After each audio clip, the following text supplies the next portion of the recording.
అయితే ప్రియులారా అంత్యకాలమునందు తమ భక్తిహీనమైన దురాశల చెప్పున నడుచు పరిహాసకులుందురని మన ప్రభువైన యేసుక్రీస్తు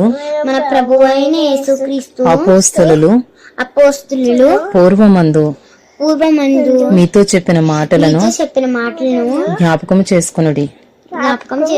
అట్టివారు ప్రకృతి సంబంధులను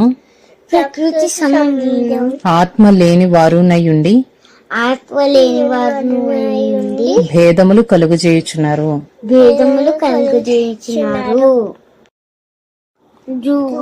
చాప్టర్ 1 14 to 19.